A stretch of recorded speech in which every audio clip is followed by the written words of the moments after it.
शाम का समय है। रविंद्र, राजेश और राकेश ऑफिस से थके हारे घर वापस आते हैं। सब बिना बात किए अपने अपने कमरों की तरफ बढ़ जाते हैं। ये देखकर आराधना किचन में आकर मिताली से, बहू मिताली, सुन रही हो? आज खाना किसी के कमरे में मत भेजना। पर क्यों माँ जी, सबको अपने कमरे में ही खाने की आदत है। आदत बदलनी पड़ती है बहू। आज डाइनिंग टेबल पर ही खाना लगेगा। ठीक है माँ जी, जैसा आप कहें। मिताली खाना तैयार करती है और भारी मन से डाइनिंग टेबल पर बर्तन सजाने लगती है। माँ जी, आपके कहने पर मैंने खाना लगा दिया है, पर पता नहीं कोई आएगा भी या नहीं, सभी व्यस्त हैं। अरे तू मुझे ज्यादा ज्ञान मत दे मिताली, जा और सबको बुला कर ला। मिताली सीढ़ियों की तरफ जाती है और बारी बारी से सबके कमरों के दरवाजे खटखटाती है। राजेश जी, राकेश, बच्चों बाहर आइए, आज माँ जी ने डाइनिंग टेबल पर बुलाया है। थोड़ी देर बाद सब डाइनिंग टेबल पर आकर बैठते हैं और खाना खाने लगते हैं। खाना खाते हुए राजेश अपनी माँ से, माँ, ये डाइनिंग टेबल पर बैठकर वक्त खराब करने की क्या जरूरत है? कमरे में लैपटॉप पर काम भी तो होता रहता है और खाना भी। बेटे, क्या आधा घंटा भी परिवार के लिए नहीं निकाल सकते? माँ, मुझे भी आज अपनी फाइल का बहुत जरूरी काम पूरा करना था। यहाँ सब बैठे हैं तो ध्यान भटकता है। दादी, मैं वीडियो गेम खेल रहा था, आपने मुझे बार बार बुलाकर मेरा लेवल खराब करवा दिया। हाँ दादी, मुझे भी अपनी स्कूल की कॉपी और होमवर्क कंप्लीट करना था, कल स्कूल में डांट पड़ेगी। तुम लोगों के पास सबके लिए वक्त है, बस साथ बैठने के लिए नहीं। परिवार का मतलब कमरे में कैद होना नहीं होता। माँ, आजकल जीवन इतना व्यस्त है कि आपके जमाने वाली बातें अब नहीं रही। लोग एक दूसरे को घर में ही टाइम नहीं दे पाते। आराधना खामोश हो जाती है और सबकी तरफ देखती है जो जल्दी जल्दी खाना खत्म करने की कोशिश कर रहे थे। काश कुछ ऐसा हो पाता कि मेरा परिवार फिर से एक हो जाता और सब मिलजुल कर रहते। खाना खत्म होते ही सब वापस अपने कमरों की तरफ भागते हैं। अगले दिन सुबह मिताली सब्जियां खरीदने के लिए मॉल जाती है। मॉल के पास मिताली को उसकी पड़ोसन सुनीता मिल जाती है। मिताली बेटा, सुना तुमने? आज तो पारा 45 डिग्री पार कर गया है। तुम्हारी कॉलोनी में तो और भी तपिश रहती है। हाँ चाची, हमारी कॉलोनी में तो पेड़ों का नामो निशान नहीं है। गर्मी के मारे घर के अंदर भी चैन नहीं है। मिताली सब्जी लेकर घर पहुंचती है। मिताली किचन में जाकर सब्जियां रख देती है और वापस आकर सोफे पर बैठ जाती है। तभी आराधना उससे कहती है, बहू, पंडित जी ने गांव की 2 लड़कियों की फोटो भेजी है। दोनों सगी बहनें हैं। हमारे राकेश और रमेश के लिए बिल्कुल परफेक्ट है। कल हम गांव उन्हें देखने के लिए जा रहे हैं। अगले दिन रविंद्र, आराधना और दोनों बेटे लड़की देखने गांव पहुंचते हैं। दादी माँ मेहमानों को स्वागत करते हुए, आइए आइए, रजनी, राखी, पानी लेकर आओ बेटा। रजनी और राखी सादगी वाले लिबास में आती हैं। उनकी सुंदरता और सादगी देखकर सब प्रभावित हो जाते हैं। बहुत प्यारी बच्चियां हैं। पंडित जी ने बिल्कुल सही कहा था। सभी लोग नाश्ता करते हैं। उसके बाद दादी माँ सभी से कहती हैं, आप लोग दूर से आए हैं, थोड़ा घूम लीजिए। चलिए हम आपको अपने खेत दिखा देते हैं। सब लोग खेत की तरफ बढ़ते हैं। चारों तरफ हरियाली देखकर रविंद्र और बेटों के चेहरे खिल जाते हैं। लेकिन मिताली मुंह बनाते हुए कहती है, उफ, यहाँ कितनी धूल और कीचड़ है। क्या बात कर रही हो भाभी? देखो तो कितनी ताजी हवा और हरियाली है। खेत देखने के बाद सभी वापस घर आते हैं और रिश्ता पक्का हो जाता है। कुछ ही दिनों में धूमधाम से शादी होती है और दोनों बहुएं घर आती हैं।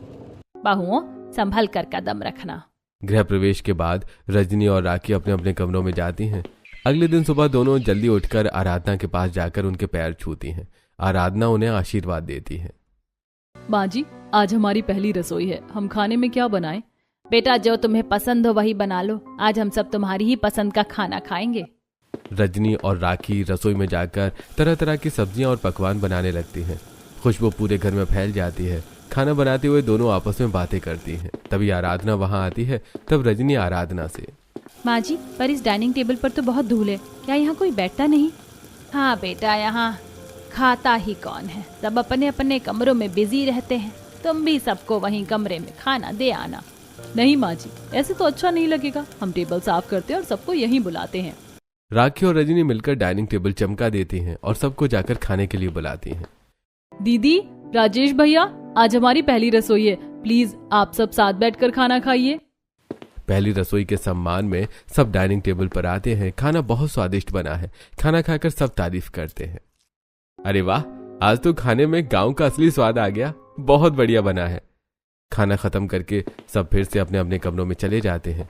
वक्त बीतने लगता है और घर के हालात देखकर एक दिन राखी रजनी से कहती है, रजनी देखो ना, सब अपनी ही धुन में रहते हैं। बाबूजी अकेले हॉल में टीवी देखते हैं।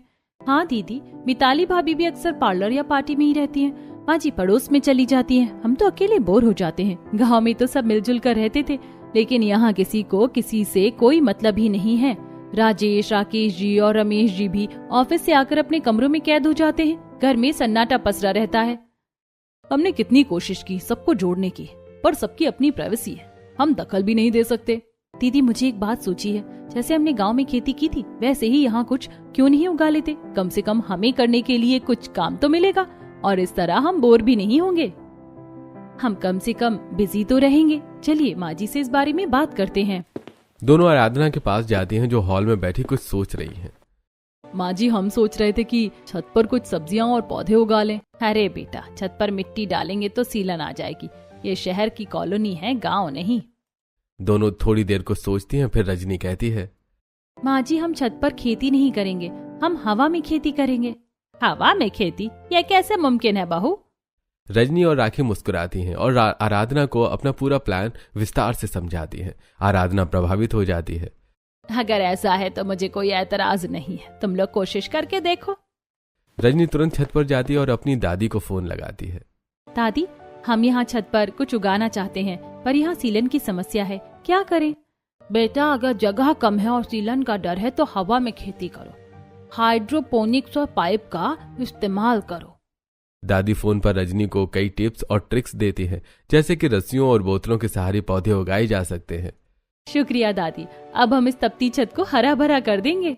रजनी और राखी दादी की बात मानकर छत पर काम शुरू करती हैं। वो पुराने लोहे के तार और रस्सियां बांधती हैं। रजनी, ये पुराने डिब्बे और रस्सी के टुकड़े बहुत काम आएंगे, इन्हें ऐसे लटका देते हैं। दोनों मिलकर गमलों और प्लास्टिक की बोतलों को काटकर हवा में लटका देती हैं और उनमें बीज डाल देती हैं। बस कुछ दिनों की बात है दीदी, फिर यहाँ से ताजी सब्जियां नीचे रसोई में जाएंगी। कुछ दिन बीतते हैं। हवा में लटके उन डिब्बों और रस्सियों के सहारे छोटे छोटे हर पौधे मुस्कुराने लगते हैं। देखो रजनी, धनिया और पुदीना कितना अच्छा निकल आया है। ककड़ी की बेलें भी चढ़ने लगी हैं। छत पर अब हरियाली दिखने लगी है। गर्मी के मौसम में उगने वाली सब्जियां कई अपनी जड़ें जमाने लगती हैं। वहीं नीचे हॉल में बैठी मिताली अपने आप से बातें करते हुए, ये दोनों ऊपर क्या करती रहती हैं? पूरा दिन धूप में जलती रहती हैं। ऐसे कुछ दिन बीत जाते हैं। एक दिन मिताली का बेटा बंटी स्कूल से आता है और अपनी माँ से कहता है, मम्मी, मुझे स्कूल से एक प्रोजेक्ट मिला है, पौधों को उगते हुए देखना और जानकारी लिखनी है। बेटा, मुझे ये सब बिल्कुल नहीं आता। वैसे भी मैं अभी अपने काम में बहुत बिजी हूँ। पर मम्मी, कल ही जमा करना है। तुम्हें पता है ना, तुम्हारी मम्मी एक कंटेंट क्रिएटर है। मुझे इंस्टा पर रील डालनी है, मैं बिजी हूँ। मम्मी, आप हमारे प्रोजेक्ट के बारे में ही कोई कंटेंट क्रिएट करो ना, सबको अच्छा लगेगा। नहीं बेटा, मैं सिर्फ मेकअप के वीडियो बनाती हूँ। ये मिट्टी पेड़ का काम मेरा नहीं है। अभी जाओ यहाँ से। बच्चे उदास होकर वहां से चले जाते हैं। तभी मिताली के दोस्त का फोन आता है। मिताली अपने दोस्त से फोन पर बातें करते हुए, यार, वीडियो तो मैंने मेकअप का डाला था पर व्यूज ही नहीं आ रहे। कोई वीडियो वायरल नहीं हो रहा। बस एक बार वायरल हो जाऊं तो मेरा इन्फ्लुएंसर बनने का सालों का सपना पूरा हो जाएगा। बातें करके मिताली फोन रख देती है। दूसरी तरफ बंटी और चिंकी छत पर रजनी चाची के पास पहुंचते हैं। अरे बच्चों, तुम लोग यहाँ कैसे? धूप बहुत है, नीचे चलो। चाची, हमें पौधों पर प्रोजेक्ट मिला है, पर मम्मी को ये सब नहीं पता। क्या आप मदद करेंगी? अरे इसमें क्या बड़ी बात है, आओ मैं तुम्हें अपनी हवा वाली खेती दिखाती हूँ। रजनी बच्चों को हर एक पौधे के पास ले जाती है और उनके बारे में विस्तार से बताने लगती है। देखो बंटी, ये पुदीना है, इसकी खुशबू देखो, और ये धनिया की पत्तियां हैं। चाची, ये ककड़ी की बेलें तो हवा में लटक रही है, गिरती क्यों नहीं? क्योंकि हमने इन्हें रस्सियों का सहारा दिया है। लिखो ये सब अपनी कॉपी में। बच्चे बहुत खुश होते हैं और सारी जानकारी अपनी नोटबुक में दर्ज करते हैं। थैंक यू चाची, आपने तो हमारा काम बहुत आसान कर दिया। ये तो सबसे अच्छा प्रोजेक्ट बनेगा। बच्चे नीचे जाकर अपनी दादी आराधना को सारी बात बताते हैं। दादी, ऊपर तो इतने सारे पौधे उग गए हैं। रजनी चाची ने हमें सब कुछ सिखाया, आप भी देखने चलना। अच्छा, जरूर चलूंगी बेटा, पर अभी मुझे पड़ोस में जाना है, फिर कभी। ऐसे कई दिन बीत जाते हैं, पर घर का कोई दूसरा सदस्य ऊपर छत पर नहीं जाता। सब अपनी अपनी प्राइवेसी में कैद रहते हैं। एक दिन पौधों को पानी देते हुए राखी रजनी से, रजनी, पौधे तो बड़े हो गए हैं पर कोई इन्हें देखने नहीं आता। सबको अपने कमरों की एसी की हवा प्यारी है। फिक्र मत करो दीदी, एक ना एक दिन सबको छत पर आना ही पड़ेगा। ऐसे ही कुछ दिन और बीत जाते हैं। एक शाम अचानक पूरी कॉलोनी की लाइट चली जाती है। सभी लोग हॉल में आकर आपस में बातें करते हुए, उफ, ये लाइट भी अभी जानी थी। पूरे कमरे में आग बरस रही है। एसी के बिना 1 मिनट नहीं रह सकते। हाँ भाई, घर के अंदर तो दम घुट रहा है। चलिए छत पर चलते हैं, शायद वहां कुछ हवा मिल जाए। पूरा परिवार सीढ़ियों से होते हुए छत पर पहुंचता है। जैसे वो छत का दरवाजा खोलते हैं सब चौंक जाते हैं। अरे ये क्या चमत्कार है, ये मेरी छत है या कोई बगीचा। छत पर अब पूरा एक सेटअप बन चुका है। चारों तरफ हरी भरी बेलें और पौधे लटक रहे हैं जिनसे टकराकर ठंडी हवा आ रही है। बहुओं, ये तुमने कब और कैसे किया? यहाँ तो बिल्कुल भी गर्मी नहीं लग रही। माँ जी, ये वही हवा वाली खेती है। हमने सिर्फ रस्सियों और पुराने सामान का इस्तेमाल किया है। ये तो बहुत ही कमाल की बात है रजनी, इसमें तो बहुत मेहनत लगी होगी, पर ये सेटअप और बेहतर हो सकता है। बाबूजी, हमें जितना समझ आया हमने किया, आगे आप जैसा कहें। मैं तुम्हारी मदद करूंगा।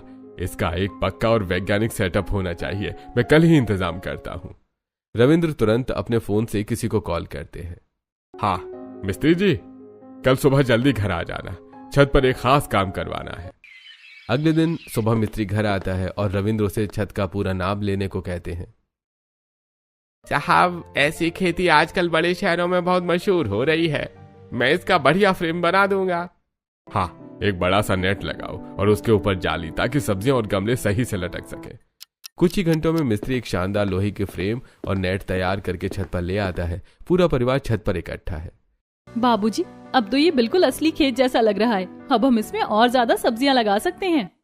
आराधना, ससुर जी और बच्चे मिलकर बहुओं की मदद करते हैं और नए गमले टांगते हैं।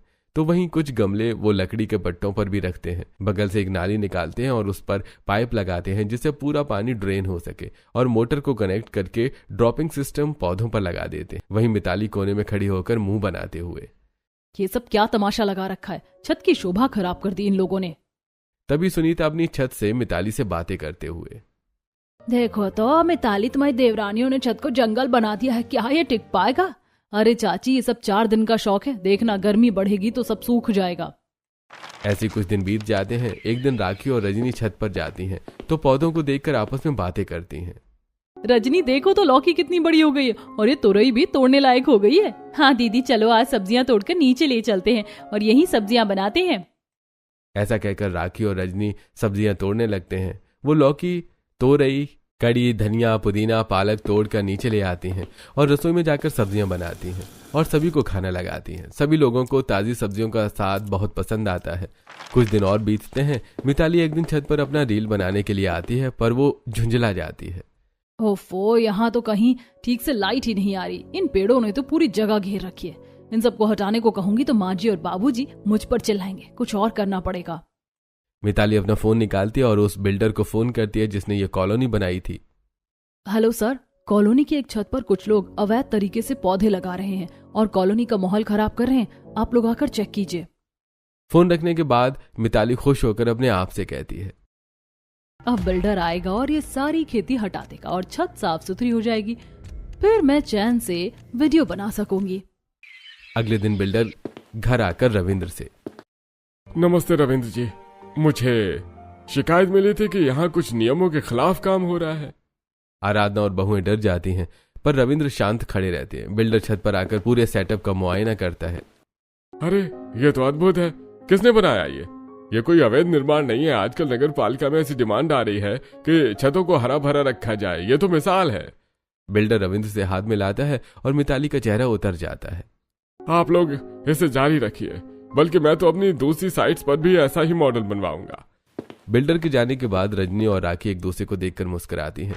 ऐसे कुछ दिन और बीत जाते हैं। अब दोनों बहुएं मिलकर बालकनी में भी गमले और डिब्बे लटकाकर हरी हरी सब्जियों के पौधे लगा देती हैं। कुछ दिनों में बालकनी भी हरी भरी हो जाती है। एक बालकनी की सब्जियों को देखकर रजनी राखी से, दीदी देखिए, आज बालकनी में भी कितनी सारी ताजी हरी सब्जियां तैयार हैं। अब बाजार से कुछ नहीं लाना पड़ेगा। दोनों बहुएं बालकनी से टोकरी भरकर सब्जियां तोड़ती हैं। मोहल्ले के लोग अपनी बालकनी से ये सब देखकर आपस में बातें करते हुए, अरे वाह, मिताली की देवरानियों ने तो घर में ही मंडी खोल ली है। कितनी ताजी सब्जियां हैं।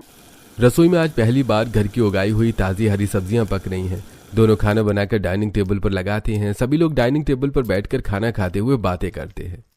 माँ, आज खाने में कुछ अलग ही बात है। ये तोरई की सब्जी इतनी मीठी कैसे है?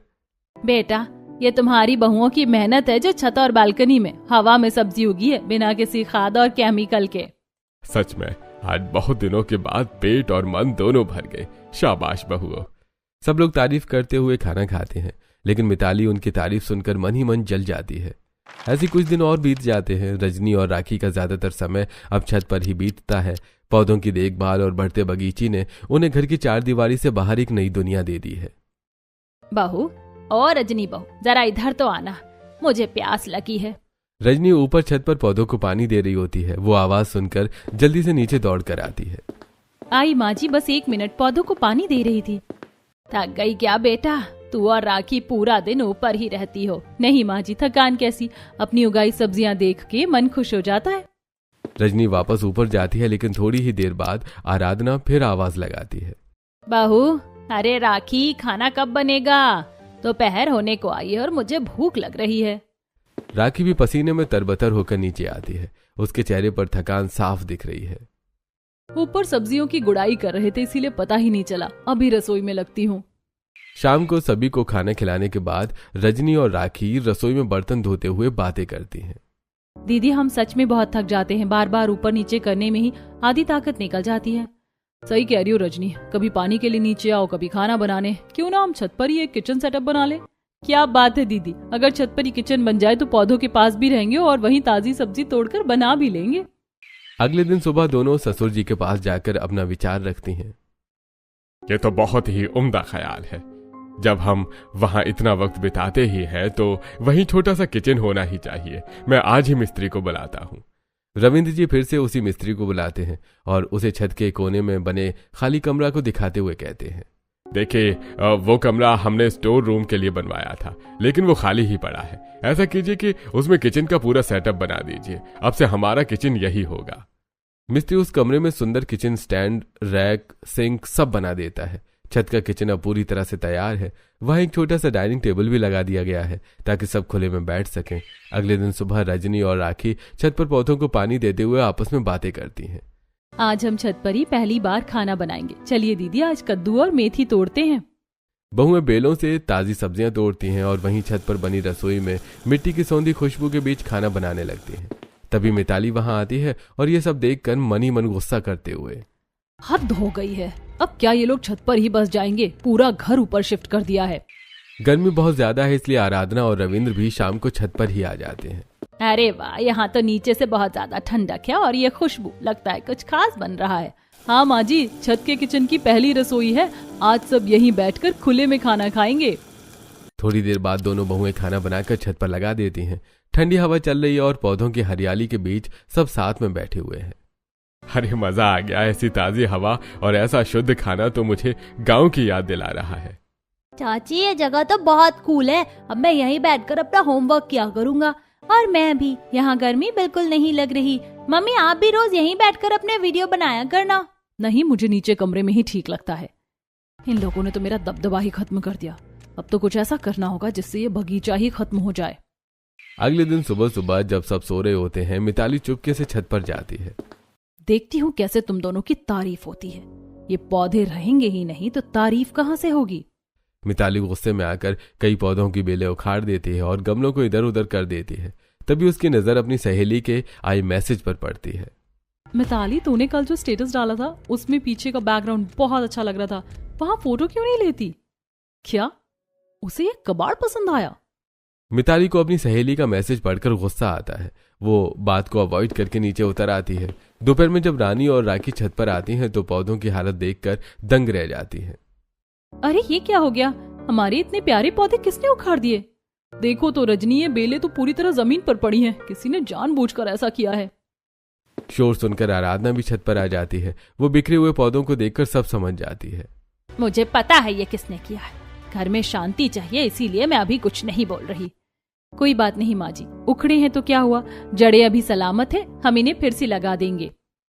दोनों बहुएं बड़ी मेहनत से दोबारा मिट्टी भरती हैं और पौधों को सहारा देती हैं। तभी मिताली वहां आती है। अरे ये क्या हो गया? किसने किया ये सब? पता नहीं भाभी, शायद किसी पंछी ने ये सब कर दिया होगा। पर पंछी को ये नहीं पता कि हमारे इरादे बहुत मजबूत हैं। रजनी की बात सुनकर मिताली का चेहरा उतर जाता है। वो वहां से चुपचाप खसक जाती है। शाम को मोहल्ले की सुनीता चाची घर आती हैं। उनके चेहरे पर भी गर्मी की वजह से काफी परेशानी दिख रही है। आराधना बहन, तुम्हारा घर तो बाहर से बहुत ठंडा लग रहा है, हमारे घर में तो दीवारें तप रही हैं। सुनीता, ये सब इन बहुओं के पौधों का कमाल है। ऊपर छत पर तो बिल्कुल शिमला जैसा माहौल है। सच में? हमें भी ये तकनीक सिखाओ ना, हम भी अपने घर में ऐसा ही कुछ करना चाहते हैं। जरूर चाची, हमने तो हवा में इसलिए लगाया क्योंकि हमारे यहाँ सीलन की समस्या थी। आप गमले छत पर भी रख सकती हैं। आइए हम आपको अपनी बालकनी भी दिखाते हैं, वहाँ भी हमने कुछ छोटी सब्जियां लगाई हैं। राखी और रजनी सुनीता चाची को बालकनी में ले जाती हैं, जहां मिर्च, टमाटर और बैंगन के पौधे लगे हैं। अरे वाह, ये तो बिल्कुल ताजे टमाटर है। शहर में रहकर ऐसा नजारा देखना भी नसीब नहीं होता। रजनी कुछ टमाटर, हरी मिर्च और हरा धनिया तोड़कर वहीं रखी छोटी सी टोकरी में रख देती है और फिर वो टोकनी सुनीता चाची को देते हुए कहती है, चाची ये लीजिए थोड़ी टमाटर और मिर्च, आज आप अपने घर में इसकी चटनी बनाइएगा। थैंक यू बेटा, मैं भी कल से ही अपने घर में इसकी शुरुआत करूंगी। सुनीता चाची सब्जियां लेकर बहुत खुश होकर चली जाती हैं। आराधना अपनी बहुओं की तरफ देखकर गर्व से देखती है। शाबाश बेटा, तुम लोगों ने तो मोहल्ले का भला करना भी शुरू कर दिया।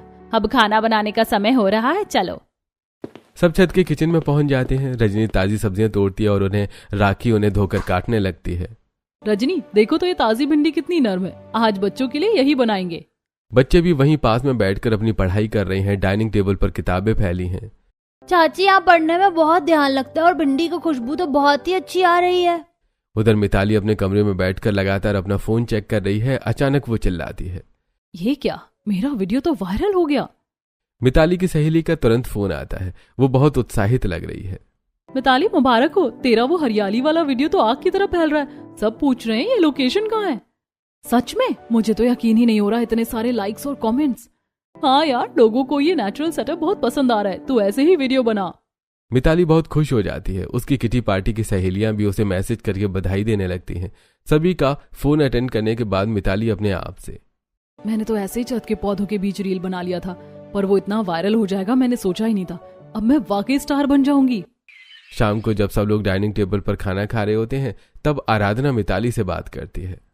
मिताली बहू, सुना है तुम्हारा कोई वीडियो बहुत वायरल हुआ है, सब मुबारकबाद दे रहे हैं। हाँ माँ जी, वो मेरा मेकअप का वीडियो था, अब मैं काफी फेमस हो गई हूँ। पर बहू, उस वीडियो में पीछे का नजारा तो रजनी और राखी की मेहनत थी ना, उनकी तारीफ भी तो करो।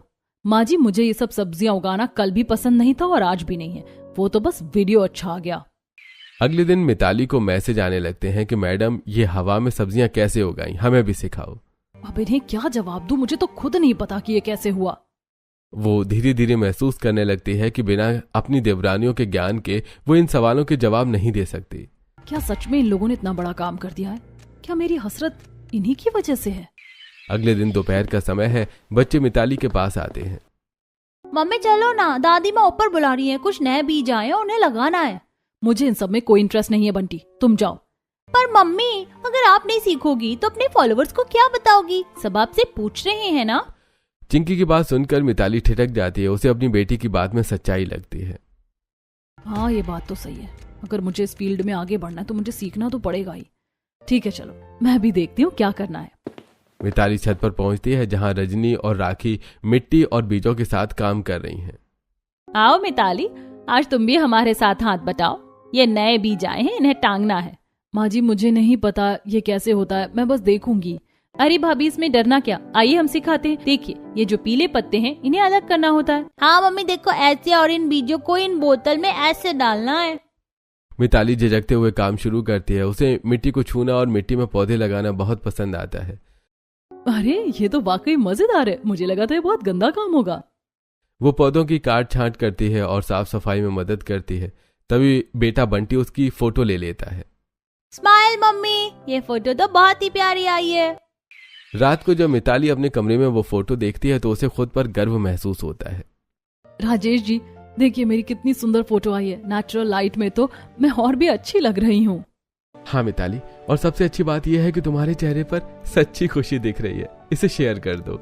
मिताली वो फोटो शेयर करती है और अगले दिन वो फोटो भी वायरल हो जाती है। लोग उसकी सादगी की तारीफ करते हैं। मिताली हॉल में आकर रजनी और राखी से कहती है, मुझे माफ कर दो, मैं तुम दोनों की मेहनत को नहीं समझ पाई, मैंने ही वो पौधे उखाड़े थे। हमें पता था भाभी, पर हमें यकीन था कि आप एक दिन खुद समझ जाएंगी। कोई बात नहीं दीदी, अब हम सब साथ मिलकर इस घर को और भी हरा भरा बनाएंगे।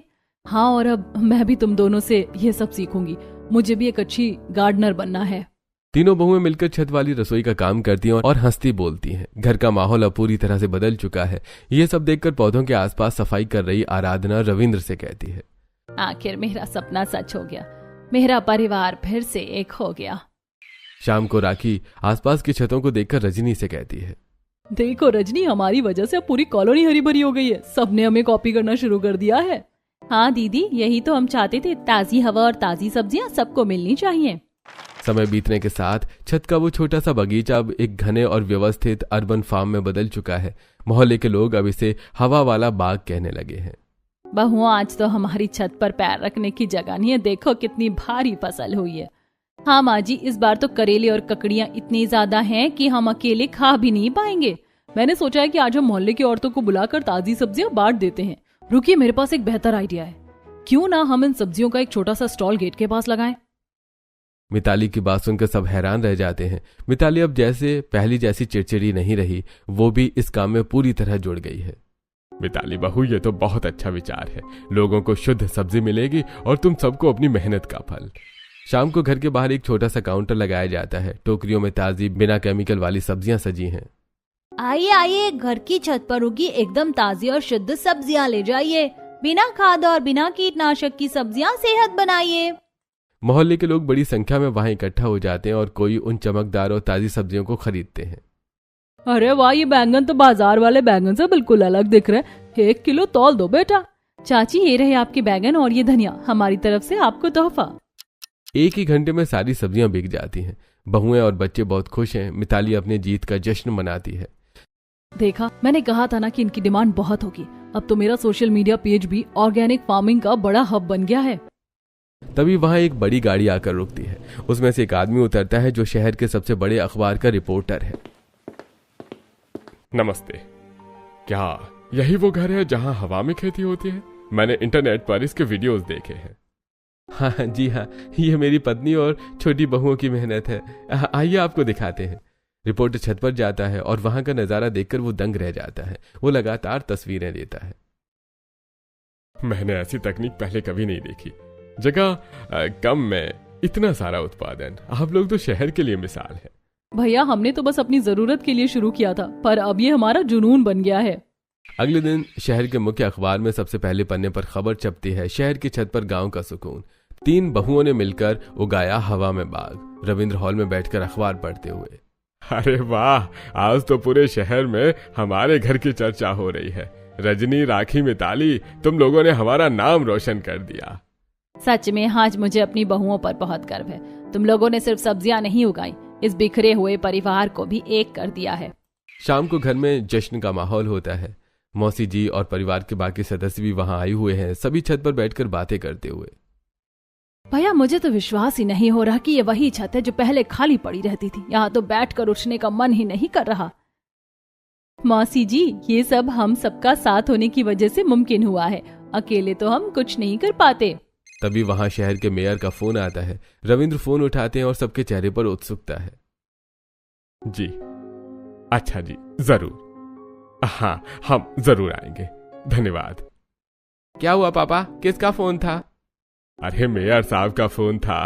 वो अगले हफ्ते ग्रीन सिटी अवार्ड में हमारी बहुओं को सम्मानित करना चाहते हैं। पूरे घर में तालियों की गूंज सुनाई देती है। रजनी और राखी की आंखों में खुशी के आंसू हैं। दीदी, हमने कभी सोचा भी नहीं था कि मिट्टी और पौधों से हमें इतना सम्मान मिलेगा। ये तुम्हारी ईमानदारी की जीत है रजनी, तुमने हार नहीं मानी। अवार्ड फंक्शन का दिन आता है। पूरा परिवार सज धज कर ऑडिटोरियम पहुंचता है। तीनों बहुएं एक साथ मंच पर जाती हैं। आज का ये सम्मान उन महिलाओं को जाता है जिन्होंने ये साबित किया कि अगर नीयत साफ हो तो पत्थर पर भी फूल खिल सकते हैं। मेयर तीनों को ट्रॉफी और प्रशस्ति पत्र देते हैं। पूरा हॉल तालियों से गूंज उठता है। मिताली माइक संभालती है। मैं बस इतना कहना चाहती हूँ कि परिवार की असली ताकत साथ रहने में है।